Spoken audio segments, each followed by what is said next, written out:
Hi, I'm Jules Whale and I run a life coaching practice in Salisbury.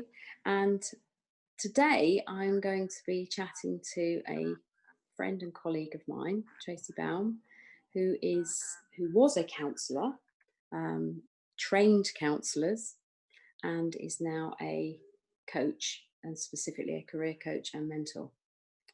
And today we're going to be really chatting about the difference between counselling and coaching, um, and why primarily a lot of people actually, when they come to see coaches, have seen counsellors.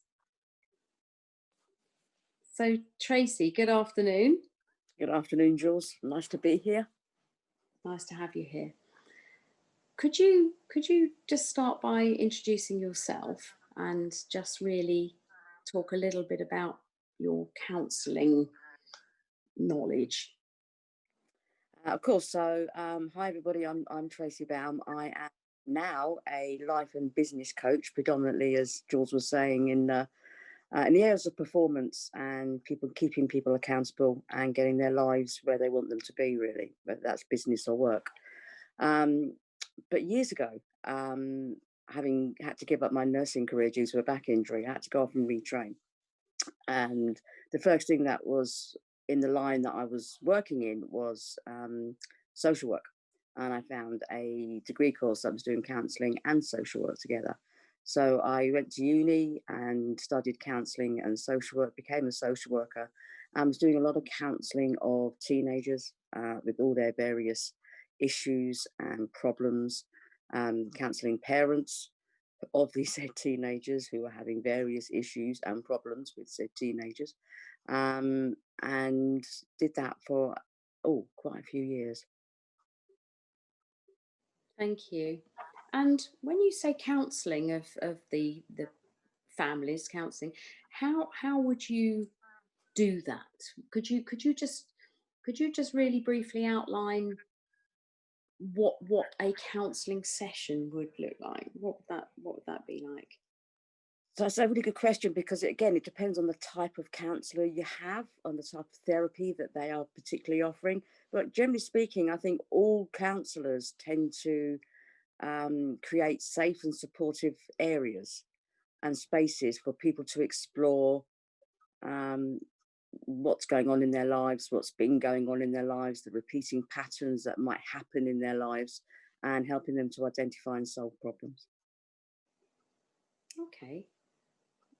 I've just been chatting to a psychotherapist, and there seems to be a blurring of lines, if you will, um, in counselling and psychotherapy, then more so than in maybe coaching and psychotherapy. And I'm interested to maybe explore that as well, because he was saying, the psychotherapist was saying, that it's mostly about unpacking what's happened, how it happened, why it happened, and then starting as that as a start point.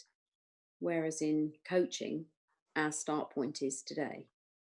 Yeah. So could you perhaps just talk a little bit around that, looking back over the past, looking back over, did you feel that was, you know, you obviously felt it was helpful at the time, but it's completely different to coaching, isn't it?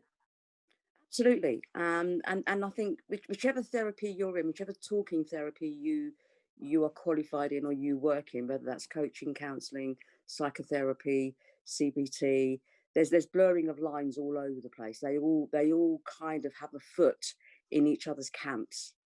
And counselling and psychotherapy are really closely aligned. For me, there hardly is a difference. A lot of counsellors will call themselves psychotherapists, and a lot of psychotherapists will call themselves counsellors because the people that come and see them generally, in my belief, don't actually know the difference. People are going to see counsellors, people going to psychotherapists, they just want someone to help them get through what they are going through and what they've been through. And the main difference with coaching is that we don't start off what happened in your past. We start off with where are you today and where do you want to be? Whereas a counsellor or a psychotherapist will say, where are you now and where have you been, and how has where you've been brought you to where you are today. And for me, that's the biggest change. Okay. And so with that in mind, thank you for that. With that in mind, would you then say that a coach could be seen as a natural progression from working with a counsellor? And potentially, yes, because I think once people can, because coaches are focused on where you are today and how to move you forward, and how to get you to where you want to be. For some people, I think it's really helpful for them to understand how they've got to where they are. I think for other people, looking backwards isn't something that's very comfortable for them, and maybe something that's too painful. They don't actually need or want to go back and look at where they've been before they look at where they want to go. So I think, as you know, as we both chatted before, in our coaching businesses, we've both had a, a, a large percentage of clients who have been to some kind of counselling or psychotherapy previously to coming to see someone like us. And for some people, that may have been really helpful. And for other people, that may have not been something that they found beneficial, depending on where they want to be and how they wanted to get there.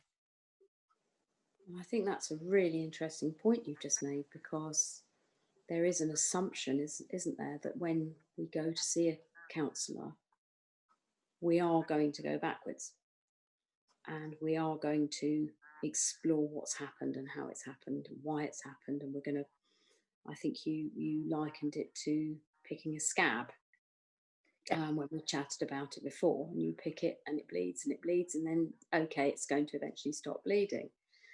Now, for a good percentage of clients that come to us, and I use the word clients because we don't have NHS referrals, which I know Yeah. counsellors can have.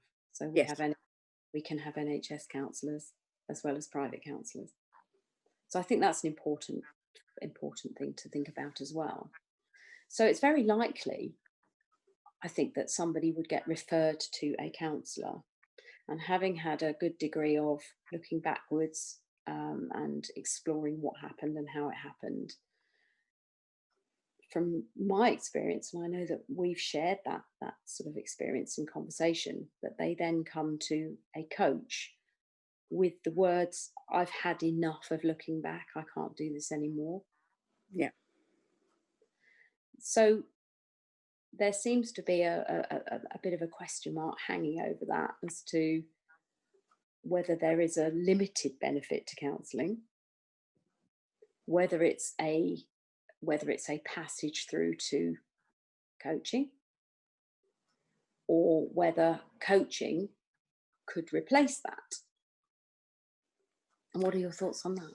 I think you've brought up a really good point, because, like you said, because of the training that counsellors receive, and therefore they are eligible to work in the NHS. And therefore, if they've been suffering with anxiety or overwhelm or stress or depression, it's more likely that their GP or any department that they've been involved in the NHS is going to refer them to counselling. Now, they might not know what counselling entails. They might not be aware the full in depth of the amount of time that counselling takes, because it's not a 5-minute process. This is a long process of going backwards in time to look at all the events that have happened to you that have maybe been recurring, maybe have caused the anxiety. And that, I mean, we were talking about going back to childhood in very many experiences, because one of the main frames of counselling and any kind of psychotherapy, and don't forget, you can call yourself a psychotherapist just because you are dealing with the therapies of the mind. That's what a psychotherapist actually means, although you might not have, psychotherapists would disagree with that because they've been through a qualification that allowed them to go out and call themselves a psychotherapist. But even, no, we can call ourselves psychotherapists. We are therapists of the mind. And anybody can call themselves that. So a lot of people who've been referred won't know what that might entail, the amount of time that it's might going to entail, the amount of trust that you're going to be expected to put into your therapist or your counsellor, and the amount of emotional um, issues that you will be asked to share, or be expected to share, or be encouraged to share. And for a lot of people, that that may come as a shock. They might not want to wait 1 to 2, 3 years to get to the point where they can start progressing. They want to not feel bad in the next 2 months, 3 months, 6 months, which is what a coaching package may be. Here you are today in a coaching package. Here you are today. And through this coaching package, within 2 to 3 to 4 months, you will start to feel and see a difference. Whereas in counselling, you're very much spending the first 6 months to a year looking back at a lot of things and then working yourself forward to the present day. And that can be a very long, time consuming process. So thank you. So what you're saying really is that the counselling process is probably another step in a recovery program um, from the GP. So the GP would, am I right saying that the person quite possibly is being medicated, and that is another step along the way? Is that what they're Uh, doing? in the last kind of 5 to 10 years, yes. I mean, in my experience has been that people will. So why would you have to think about why would someone think about hiring a life coach, or why would somebody think about having a counsellor? It's because something isn't working, something isn't firing on all cylinders.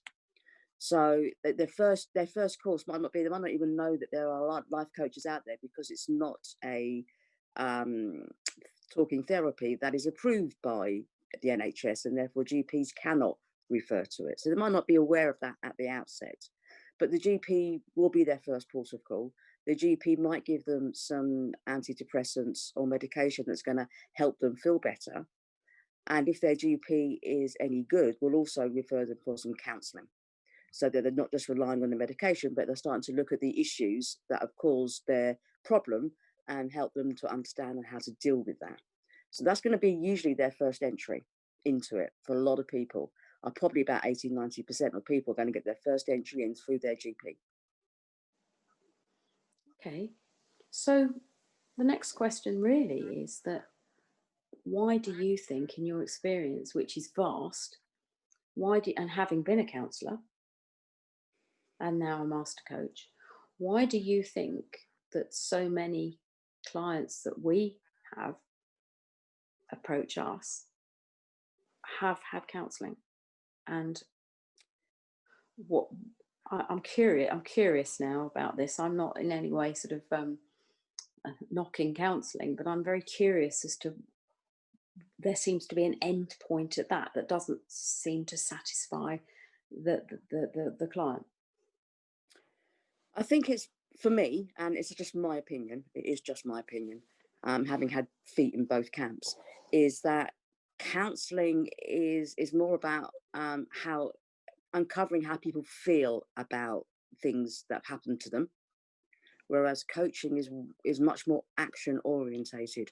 We're not always about how do you feel about this, why do you feel, why do you think this has happened to you. We're about, okay, so this is where you are, what do you want to be different, and how do we get you there? So we're much more aware of taking steps, of taking action, and we also engaging their thought processes a lot more. Whereas counsellors are, how do you feel? How does that make you feel? How did that make you feel? When that happened, how did you feel? And it's all based around the emotional side. And I think you can go on only to work for certain people. I think you can go to a certain point where how you feel, you kind of answer that every time, but then you want to go, I want, what happens now? What's the next step? How do I move away from this? And that's not what counselling isn't really good at, is moving away from. It's getting you to acknowledge the differences. This is how you felt then. This is when you felt like that. This is how you felt. Can you see there's a repeating pattern? Whereas with coaching, it's much more about, so you're here. And without wanting to sound blunt and that we are uncaring, unsympathetic people as coaches, how you feel is mainly irrelevant to us.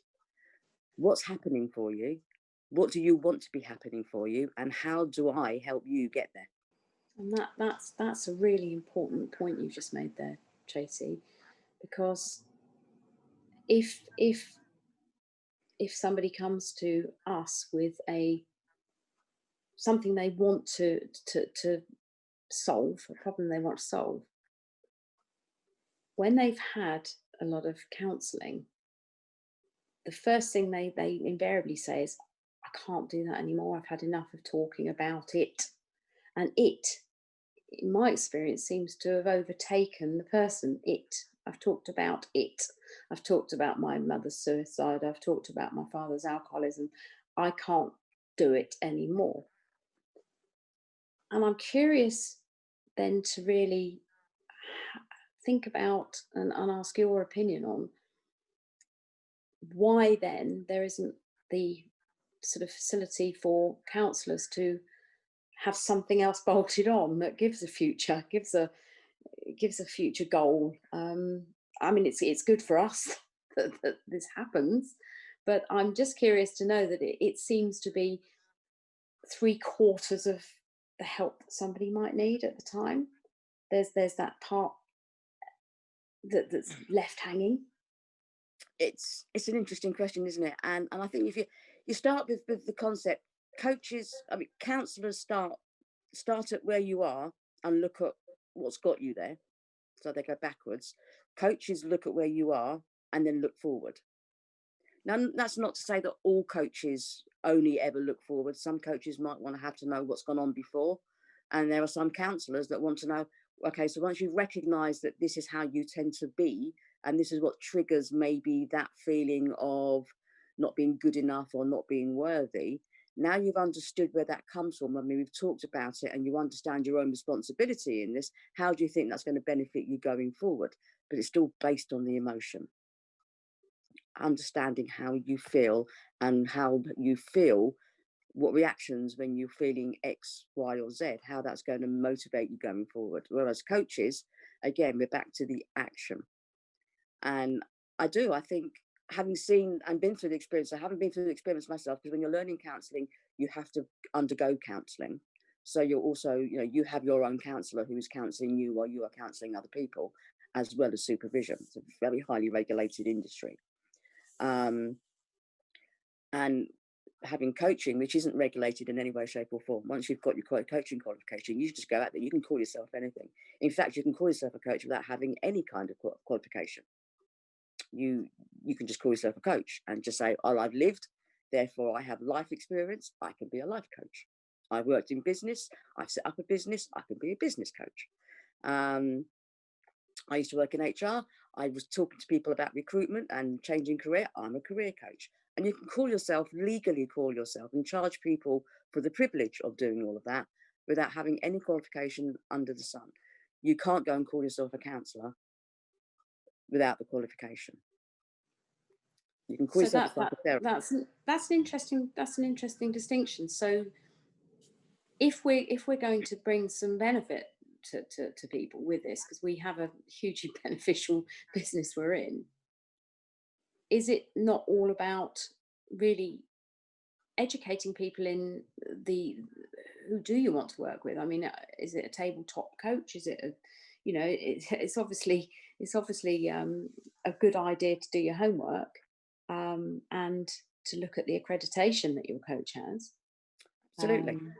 Because you can be reassured if you have been referred to a counsellor, an NHS counsellor, you can be reassured that they are going to be supervised, and they are going to be, they have got the qualifications that are needed, haven't they? Yes, and you can be, as a coach, you can be supervised, but it's not regulated. Whereas for counsellor, it is regulated. So I coach, I supervise coaches. They qualify. They come and go, right, I've got this client, what can I do? This client just unloaded all this on me, and now I'm walking around with it and I don't know what to do with it. It's in my head. And they just unburden it and get it off their chests. I think it comes down to I think I said in the 10 years that I've been out coaching, I don't think anybody has ever asked me directly who was I accredited, who had I learnt and qualified coaching with. Mm. For a very long time, not like the moment, but for a very long time, all my certificates were on my wall in the place I practiced, so they could kind of see them when they came to Mine see me. too. But on the general introductory telephone call, nobody has ever asked me what qualifications I've got, and no one's ever asked me if I belong to an accredited body which will give us guidelines. Again, it's not regulated as coaches that we have to do that. So it's important. Thank you for bringing that up, Tracey, because it's important for somebody to know that the coach that they are approaching is actually qualified, trained, experienced, and I think that all of that together. And you're right. Very, very few people would ask about Mm, our accreditations, our training. I mean, we're both master coaches. Um, we are. you're a master trainer as well. Hypnotherapist. You know, we have got the bits of paper, we have got the training, we have got the experience. But I think that's a very, very important point for any listener to understand. They have the choice. They have the choice to go and see somebody. They're not being referred by the NHS, so they have the choice. A lot of GPs that I know now are having cards on their desk because GPs actually do really value the work that NLP coaches do. So while they tell me that they can't actively refer, they have a bunch of cards and say, well, have you thought about that? So I think we're becoming quite sort of prolific in the NHS as well. So there's definitely a shift ahead, I think. But I think to reassure somebody that if they contact you, that they ask you, about your experience, ask you about your training, ask you about your accreditation. Don't be frightened. Don't assume that your coach has got all of that, because as you've said, and fairly and rightly, they might not have. No. And the other thing as well, obviously, one of the major differences, as we spoke a little bit earlier, a lot of people will start accessing this kind of world through a GP, because they're feeling upset, worried, anxious, like you said, not recovering from a bereavement, not moving on from a job loss or a redundancy, empty nest syndrome, a life limiting or threatening illness that somebody they have or somebody in the family's had. All the issues that we have in life, that the likelihood is that people are going to start accessing this through, most people will start accessing this through the NHS. And therefore, it's at the moment still free at point of entry. Whereas a coach, because we're not allowed to be used by the NHS, because we're not approved by the NHS, is always going to be private, and there's always going to be a cost. And for a lot of people, I think that can be the point where, do I go for counselling or do I go to a coach? Because I can go to a counsellor, and it won't be unlimited counselling if you go through the NHS. There will be 6 to 8 sessions, which, as we said, considering counselling is usually a longer process, is not enough. You kind of unpack a bit of the can of worms, but then there's can of worms rolling all over the place, and then the NHS counsellor says, right, that's it. However, even when you're going back into the paid services of it, the average 45-minute session, and that's what you get from a counsellor. You get 45 minutes session with a counsellor. I had a client not terribly long ago who said that she'd had more benefit with working with me for 3 months than she had in 3 years of counselling. And I think that the story behind that was that she'd been referred by her GP for anxiety. It was surrounding a bereavement. And she went to see the counsellor, and in her words, just as she felt she was getting going, it all stopped. So she then carried on by paying for a counsellor, because she didn't know that maybe a coach might be a different alternative, a better alternative. And she had a further 2.5 years, 2.25 years with a counsellor, and a year after that really imploded emotionally, and then came to me. And as I said before, 3 months of NLP coaching was enough to completely and utterly reassure her and convince her that NLP coaching is a very, very positive way to go. And her exact words were, three years of counselling I had, and you've changed my world in 3 months. And to which I replied, I haven't changed anything, you have. You've done all of the work.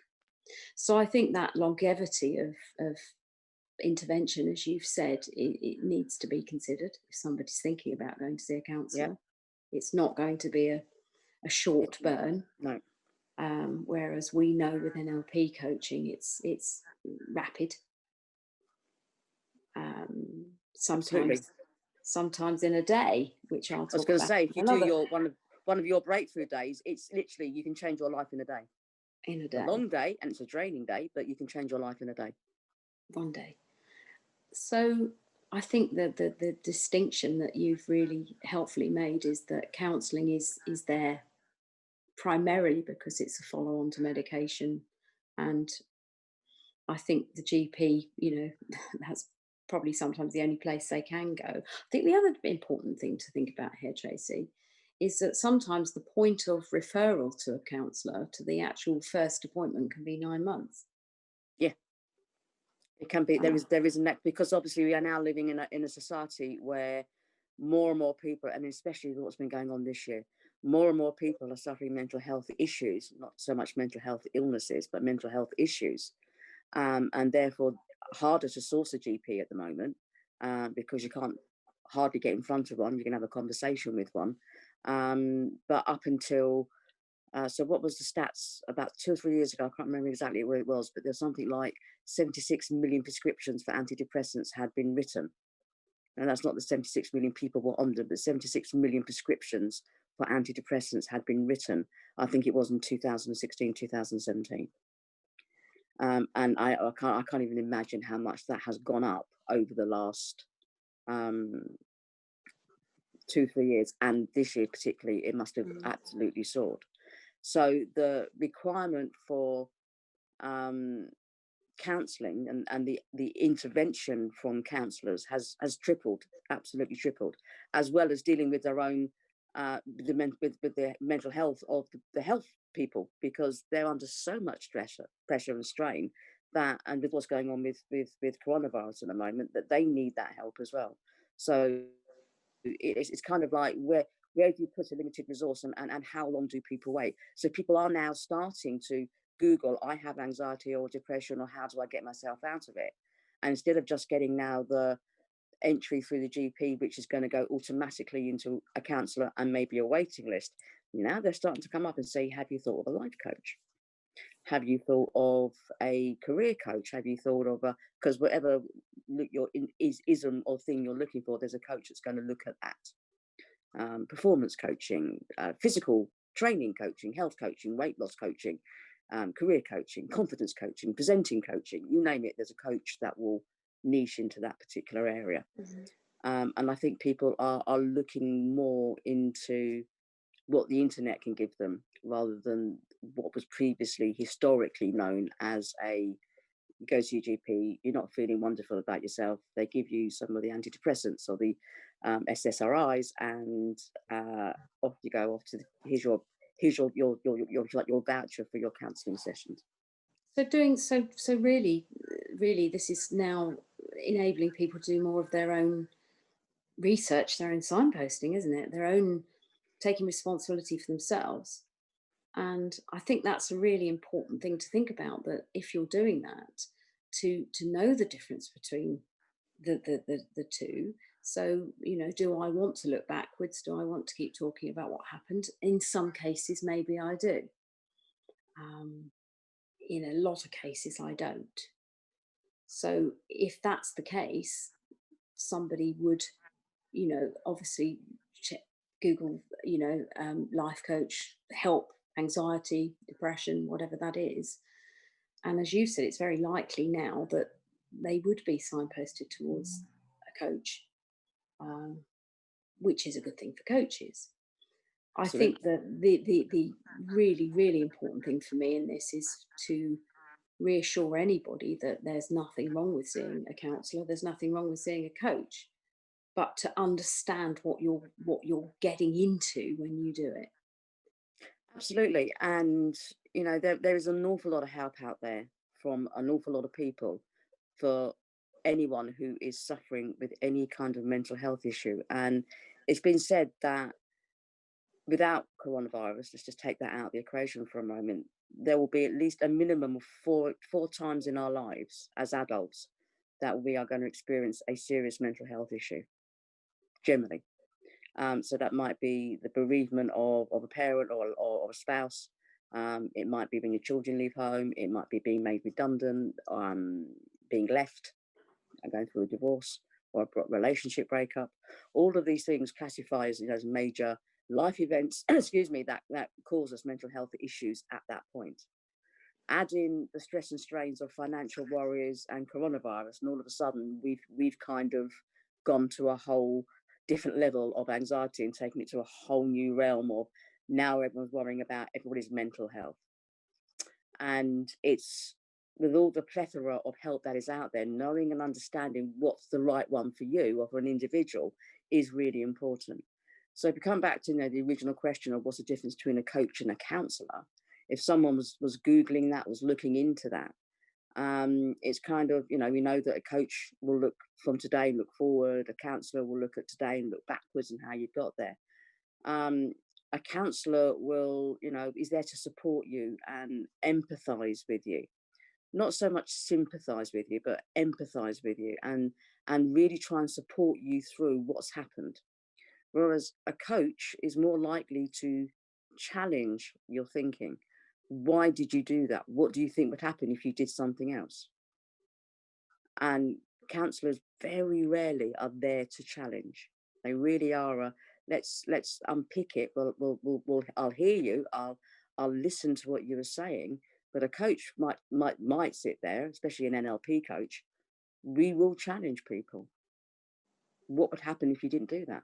What would happen if you moved your posts of your comfort zone just a little bit further? What would happen if you moved them an inch or a foot or 3 foot? And what happens if you changed your job? If you're not happy with your life, what would happen if you changed your job? Now, a counsellor is not going to ask you those kind of questions, but a coach will. I think that's a really, really useful distinction, Tracy, because, as you said, with challenging people really is what we are about. I think another important thing to think about is quite often coaches will have experienced the things that they're coaching you on. Now, whilst they're not in the trenches with you, they have a very, very key idea of what needs to happen to move forward. And I think by encouraging the client to think of these possibilities, think of, like I said to a client not so long ago, what would happen if you got up in the morning and refused to do anxiety anymore? What would happen? And she said, I don't know. Now that's a challenge, isn't it? And that's a positive thought for, well, what would happen? The world's not going to end; it's still going to spin if Yeah. if I refuse to accept it. And I think that's another important thing to think about. So in counselling, that those questions won't be asked. There won't be any possibility of future explored. I think for some counsellors, they will look at the future, but they'll do it from a different way. They certainly won't be challenging. They're not taught to challenge. They're taught to get people to become at peace with themselves and their life, accept what hasn't been able to happen before that they now can't change, and come to terms with that, accept it, and make peace with it. Whereas coaches are more, for me, are more about helping somebody reach their potential, helping them to change what they don't want, the things they don't want to keep the same. Yes, we know that you can't go back and unless you've got one of your Doctor Who time machines, you can't go back and change what you've got. but if I want to move forward, I've got to change the way that I not only feel about that, but the way I think about it. And counsellors will be based on, again, back to that big thing, they'll be based, a lot of it will be based on that emotion. Let's just accept what's happened and make peace with that. And when you make peace with that, it will be different moving forward, because we can now, we're not trying to make up for it. We're not trying to replace someone that's not there anymore. We learn to love ourselves rather than expecting other people to be providing that to us all the time. Whereas coaches, we're looking at how to move forward, and counsellors will be looking at how to bring you to terms with whatever it is that you've got has happened to you up to this point. Some of them may look to the future. Some of them may look and go, right, so now you can see this, you might have always been attracted to a certain kind of person. You might have an addictive personality. Might understand now what your triggers are, or why certain triggers make you feel in a certain way that then lead you to certain behaviours that you don't want to be doing. And if you can understand the behaviours and avoid the triggers, then you won't be doing them in the future. Whereas some of you like us in coaching, especially when you've done NLP coaching, we'll just eliminate that. We'll eliminate that connection. And again, that's another big distinction that counsellors can and don't do.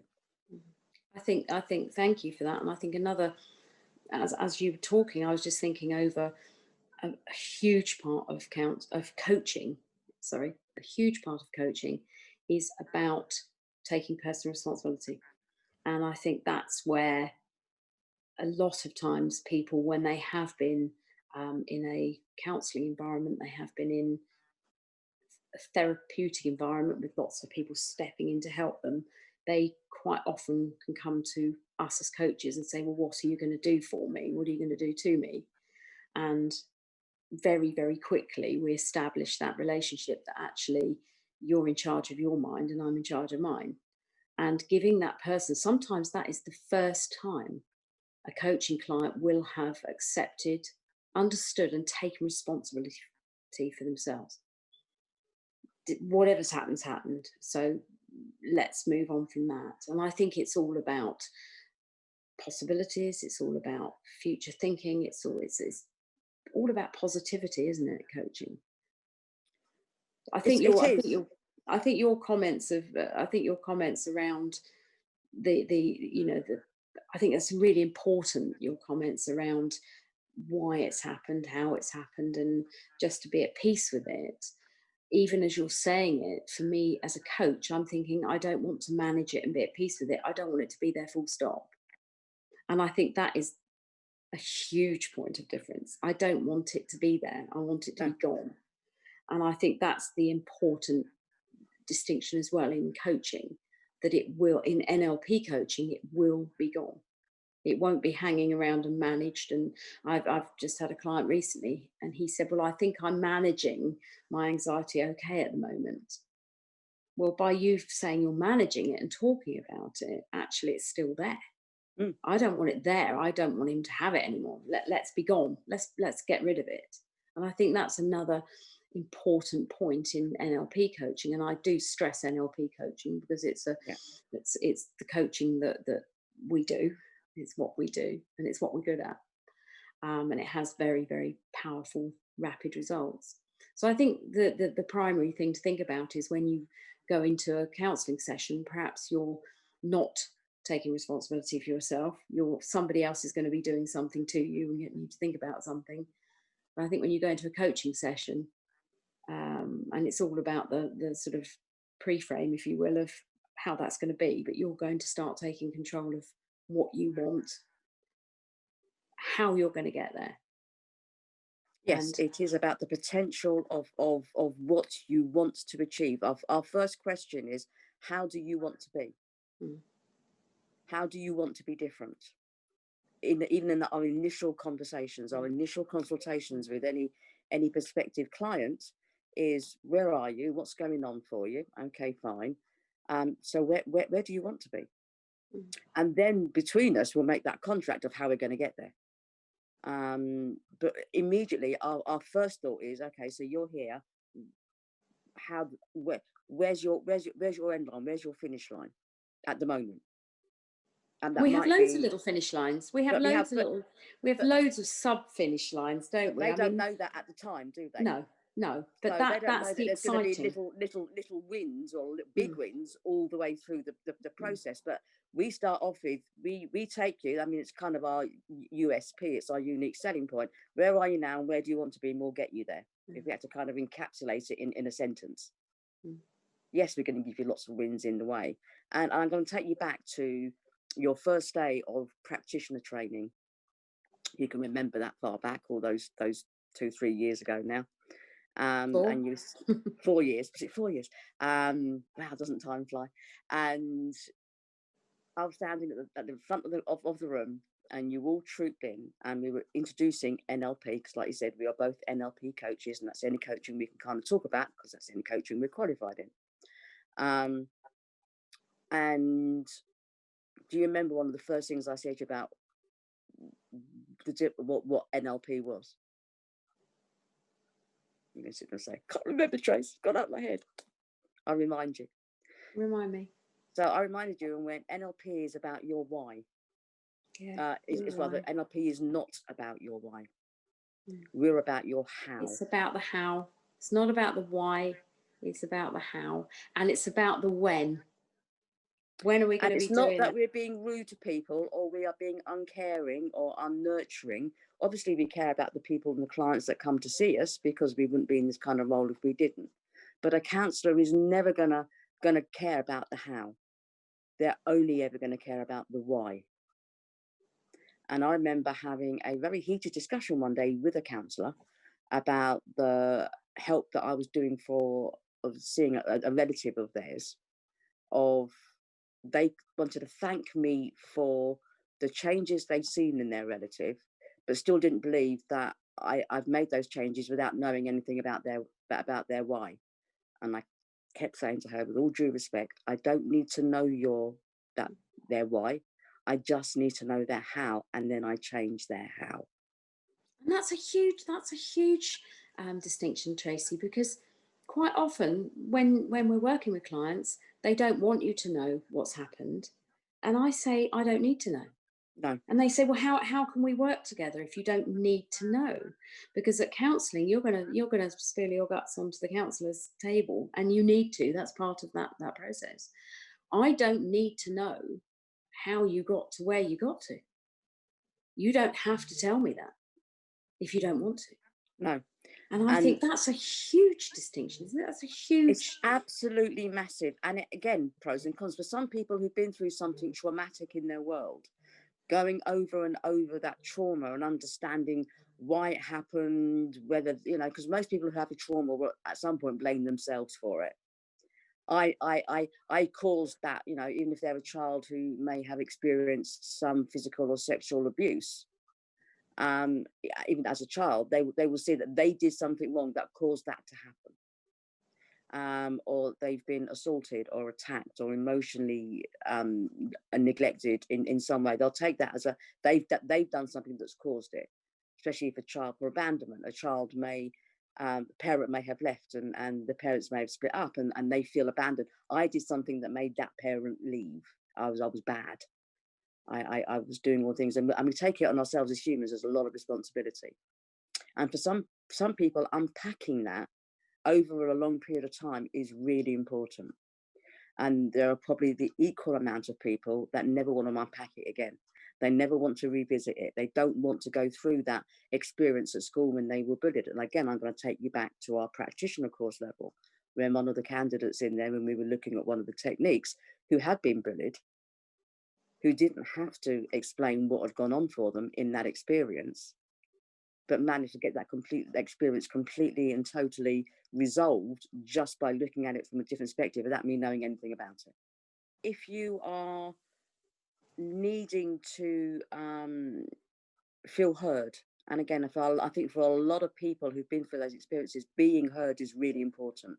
Being able to tell that story is really important. And having someone who is empathetic, who kind of is sitting there going, there, it's okay, you're safe now.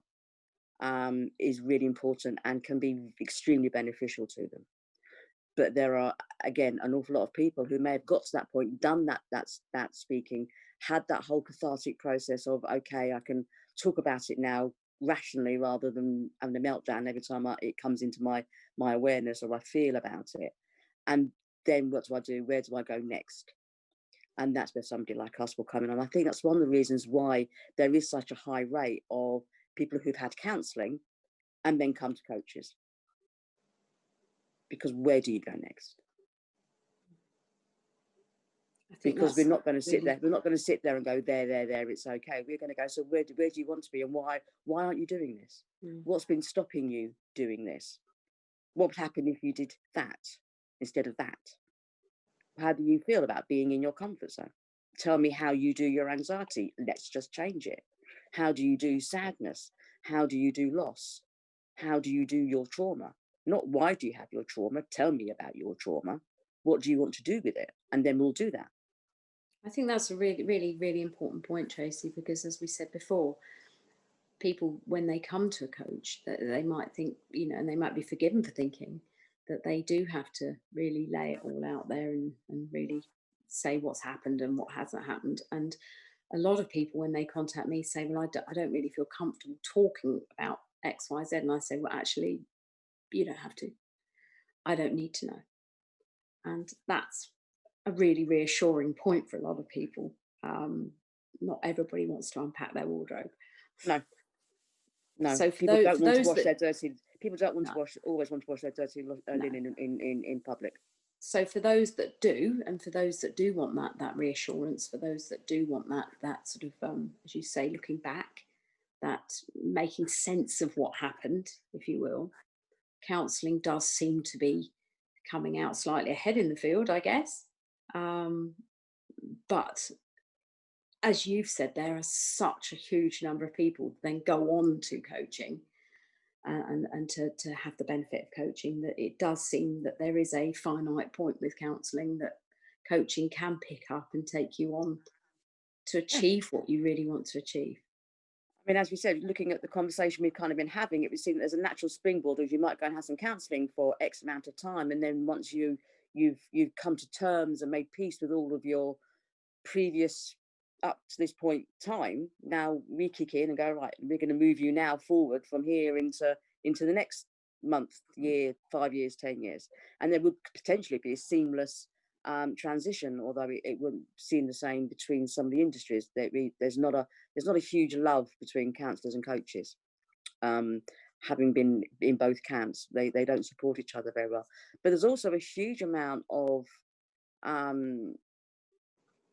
possibilities for those people who don't need to unpack, who don't, like you said, who don't want to share, who just want to get rid of, I don't want to be like this anymore. I don't want to be 5 stone overweight. I don't want to be not achieving I don't want to be stuck in this dead end job. I don't want to be living in a relationship for the next 20 years that isn't making me happy. What can I do about it? And that's what I say to a lot of clients is your goal, your initial goal when you're working with me can be what you don't want. That can be, the goal is to get away from what you don't want. I don't think that any of us expect, certainly in NLP coaching, I'm not going to speak for any other form of coaching, I don't think any of us expect somebody to come in with a clear laid plan of, I want to go and achieve this, I want to go and achieve that. I have people who approach me and say, I'm absolutely sick of what I'm doing, where I've been, who I am, feeling the way I am. And I say, okay, well, let's use that as the goal. Let's use that as your very first goal. And then we start to move on.